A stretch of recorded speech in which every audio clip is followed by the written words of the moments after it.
Hi hello ಎಲ್ರಿಗೂ ನಮಸ್ಕಾರ. ಹಳ್ಳಿ ಹುಡುಗಿ ಪೂಜಾ ಚಾನೆಲ್ಗೆ ಎಲ್ಲರಿಗೂ ಸ್ವಾಗತ. ಎಲ್ಲರಿಗೂ ಗೌರಿ ಗಣೇಶ ಹಬ್ಬದ ಆರ್ಥಿಕ ಶುಭಾಶಯಗಳು. ಇವತ್ತಿನ ಒಂದು ವಿಡಿಯೋದಲ್ಲಿ ನಮ್ಮ ಮನೆಯಲ್ಲಿ ಯಾವ ರೀತಿಯಾಗಿ ಗೌರಿ ಗಣೇಶ ಹಬ್ಬವನ್ನು ಆಚರಣೆ ಮಾಡಿದ್ವಿ ಅಂತ ಹೇಳ್ಬಿಟ್ಟು ನೋಡೋಣ ಬನ್ನಿ. ಮೊದಲೇ ನಾನು ಆಲ್ರೆಡಿ ಅಡುಗೆ ಎಲ್ಲ ಪ್ರಿಪೇರ್ ಮಾಡಿದ್ದೆ ಮಾರ್ನಿಂಗ್ ಆಲ್ರೆಡಿ.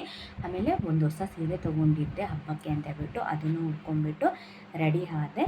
ನೆಕ್ಸ್ಟು ನಮ್ಮ ಮನೆಯವರೆಲ್ಲ ಆಲ್ರೆಡಿ ಪೂಜೆಗೆಲ್ಲ ರೆಡಿ ಮಾಡಿದ್ರು. ಆಲ್ರೆಡಿ ಪೂಜೆನೂ ಕೂಡ ಆಗಿತ್ತು. ಬನ್ನಿ ನೋಡೋಣ ಯಾವ ರೀತಿಯಾಗಿ ನಮ್ಮ ಮನೆಯವ್ರು ಪೂಜೆ ಮಾಡಿದ್ದಾರೆ ಅಂತ ಹೇಳ್ಬಿಟ್ಟು. ನಮ್ಮ ಮನೆಯವ್ರು ಪೂಜೆ ಮಾಡೋಕ್ಕಿಂತ ಮುಂಚೆ 2 ಅವರ್ಗಿಂತ ಮುಂಚೆನೇ ಇಡಬೇಕು ಮಾಡಿ ಪೂಜೆನ ಅಂತ ಹೇಳ್ಬಿಟ್ಟು. ಯಾಕಂದರೆ ಅವ್ರು ಪೂಜೆ ಮಾಡೋದೊಂದು 3 ಅವರ್ಸ್ ಅಂತೂ ಅವ್ರಿಗೆ ಬೇಕು. ಸೊ ಈ ಸಲ ಹೆಂಗೋ ಬೇಗ ಮಾಡಿದಾರಂತೆ ಅಂತ ನಮ್ಮ ಅತ್ತೆ ಹೇಳ್ತಾ ಇದ್ರು. ನೆಕ್ಸ್ಟು ನಮ್ಮ ಮನೇಲಿ ಅಡುಗೆ ಆಲ್ರೆಡಿ ಪ್ರಿಪೇರ್ ಮಾಡಿದ್ವಿ.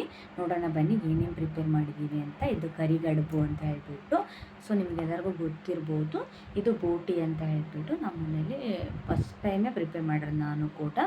ನೆಕ್ಸ್ಟು ಕಡಲೆ ಹೊಟ್ಟೆ, ಇದು ನಮ್ಮ ಅಕ್ಕ ಪ್ರಿಪೇರ್ ಮಾಡಿದ್ದು. ಅವರು ಫಸ್ಟ್ ಟೈಮ್ ಟ್ರೈ ಮಾಡಿದ್ದು, ತುಂಬ ಟೇಸ್ಟಿಯಾಗೂ ಇತ್ತು. ನೆಕ್ಸ್ಟು ಪೂರಿ ಪ್ರಿಪೇರ್ ಮಾಡಿದ್ವಿ. ಸೊ ಪೂರಿ ಸ್ವಲ್ಪ ಹಿಟ್ಟು ಉಳಿತು, ಅದರಲ್ಲೇ ಪೂರಿಯನ್ನು ಮಾಡಿದ್ವಿ. ತುಂಬ ಸ್ಮೂತಾಗಿ ಹಾಗೆ ಉಪ್ಕೊಂಡು ಬಂದಿತ್ತು. ಇದೇ ಫಸ್ಟ್ ಟೈಮ್ ಅನಿಸುತ್ತೆ ಉಬ್ಬಿರೋದು. ತುಂಬ ಖುಷಿ ಆಯಿತು ನನಗಂತೂ ಪೂರಿ ನೋಡಿಬಿಟ್ಟು. ನೆಕ್ಸ್ಟು ಹೆಸರು ಬೇಳೆನ ನೆನೆಸ್ಬಿಟ್ಟು ಕೋಸಂಬರಿ ಕೂಡ ಪ್ರಿಪೇರ್ ಮಾಡಿದ್ದೆ. ನೆಕ್ಸ್ಟು ಮನೆಯಲ್ಲೇ ಇರುವಂತಹ ಮೆಣಸಿನ್ಕಾಯಿನ ಯೂಸ್ ಮಾಡ್ಕೊಂಬಿಟ್ಟು ಬಜ್ಜಿ ಕೂಡ ಹಾಕಿದ್ದೆ. ಅದಕ್ಕೆ ಅಂತ ಹೇಳ್ಬಿಟ್ಟು ಬಜ್ಜಿ ಮೆಣಸಿನ್ಕಾಯಿ ಏನು ತೊಗೊಂಬಂದಿರಲಿಲ್ಲ, ಹಾಗಾಗಿ ಇದು ತುಂಬ ಚಿಕ್ಕ ಚಿಕ್ಕಗೆ ಬಂದಿದ್ದಾವೆ. ನೆಕ್ಸ್ಟು ನಮ್ಮ ಮನೇಲಿ ಪಲ್ಯ ಕೂಡ ಮಾಡಿದ್ವಿ. ತುಂಬ ಚೆನ್ನಾಗಾಗಿತ್ತು ಪಲ್ಯ, ನೋಡ್ತಾ ಇರ್ಬೋದು. ನೋಡೋಕ್ಕೆ ಎಷ್ಟು ಚೆನ್ನಾಗಿದೆ, ತಿಂದರೆ ಇನ್ನೂ ತುಂಬ ಚೆನ್ನಾಗಿತ್ತು. ನನಗಂತೂ ತುಂಬ ಇಷ್ಟ ಆಯಿತು. ನೆಕ್ಸ್ಟು ಒಬ್ಬಿಟ್ಟು ಸಾಂಬಾರು ಮಾಡಿದ್ದೆ. ಇದು ನಮ್ಮ ಅಕ್ಕನ ಕೇಳಿಬಿಟ್ಟು ಮಾಡಿದ್ದೆ, ನನಗೂ ಮರ್ತೋದಂಗೆ ಆಗಿತ್ತು, ಯಾವಾಗಲೂ ಮಾಡಿದ ನೆನಪು ಅಷ್ಟೇ. ನೆಕ್ಸ್ಟು ರೈಸ್ ಮಾಡಿದ್ವಿ. ನೆಕ್ಸ್ಟು ನಾಗರ ಪೂಜೆಗೆ ಅಂತ ಹೇಳ್ಬಿಟ್ಟು ನಾವು ಪಕ್ಕದಳ್ಳಿಗೆ ಹಿರಿಯರಿಗೆ ಹೋಗ್ತಾ ಇರ್ತೀವಿ. ಯಾಕಂತಂದರೆ ಇದು ಫಸ್ಟಿಂದನೂ ಮಾಡ್ಕೊಂಬಂದಿರೋ ಪದ್ಧತಿ ಅಂತೆ. ಹಾಗಾಗಿ ನಾವು ಪಕ್ಕದಳ್ಳಿಗೆ ಹೋಗ್ಬಿಟ್ವಿ. ನಾನು ನಮ್ಮ ಅತ್ತೆ, ನಮ್ಮ ಹಸ್ಬೆಂಡು 3 ಜನನೂ ಪಕ್ಕದಳ್ಳಿಗೆ ಹೋಗ್ಬಿಟ್ಟು ನಾಗರ ಪೂಜೆ ಮಾಡಿಕೊಂಡು ಹಾಗೆ ಪಕ್ಕದಲ್ಲಿರುವಂಥ ದೇವಸ್ಥಾನಕ್ಕೂ ಕೂಡ ಹೋಗಿದ್ವಿ.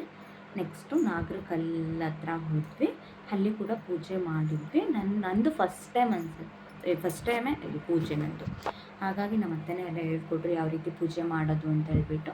ಸೊ ಪೂಜೆ ಎಲ್ಲ ಮುಗಿಸಿದ್ವಿ.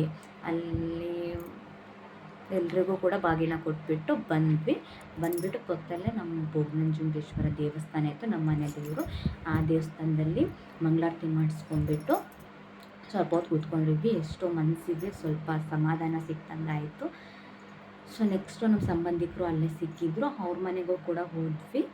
ಸೊ ಅವರಂತೂ ತುಂಬ ಫೋರ್ಸ್ ಮಾಡಿದರು, ಬನ್ನಿ ಊಟ ಮಾಡಿರಿ ಹಬ್ಬದ ಊಟ ಅಂತ ಹೇಳ್ಬಿಟ್ಟು. ಸೊ ಹಂಗಾಗಿ ಸ್ವಲ್ಪ ತಿಂದ್ಕೊಂಡು ಬಂದ್ವಿ ಅವ್ರ ಮನೆಯಲ್ಲೇ. ಹಾಗಾಗಿ ಹೊಟ್ಟೆ ಏನು ಹಸ್ತಾ ಇರಲಿಲ್ಲ. ಮನೇಲಿ ಬಂದು ಮಲ್ಕೊಂಡ್ಬಿಟ್ಟೆ ನಾನಂತೂ ಒಂದು 3 ಅವರ್ಸು. ಯಾಕಂದರೆ ತುಂಬ ಸುಸ್ತಾಗಿಬಿಟ್ಟಿತ್ತು. Morning 3 o'clock ಎದ್ದಿದ್ದೆ. ನೆಕ್ಸ್ಟು ನೈಟೇ ನಾನು ಊಟ ಮಾಡಿದ್ದು. ನಮ್ಮನೆ ಅಡುಗೆ ಯಾವ ರೀತಿ ಇದೆ ಅಂತ ಹೇಳ್ಬಿಟ್ಟು ಟೇಸ್ಟ್ ಮಾಡಿದ್ದು ನೈಟೇ. ಸೊ ತುಂಬ ಚೆನ್ನಾಗಿತ್ತು ಅಡುಗೆ ಮಾತ್ರ. ಪಲ್ಯ ಮಾತ್ರ ನನಗೆ ತುಂಬ ಇಷ್ಟ ಆಯಿತು, ಸಖತ್ತಾಗಿ ಮಾಡಿದ್ದೆ ಪಲ್ಯ ಮಾತ್ರ. ಮನೇಲೆಲ್ಲರೂ ಕೂಡ ತುಂಬ ಚೆನ್ನಾಗಿದೆ ಅಡುಗೆ, ತುಂಬ ಚೆನ್ನಾಗಿ ಆಗಿತ್ತು ಅಂತ ಹೇಳಿದರು. ಇಷ್ಟು ನಮ್ಮನೆ ಗೌರಿ ಗಣೇಶ ಹಬ್ಬ ಆಚರಣೆ.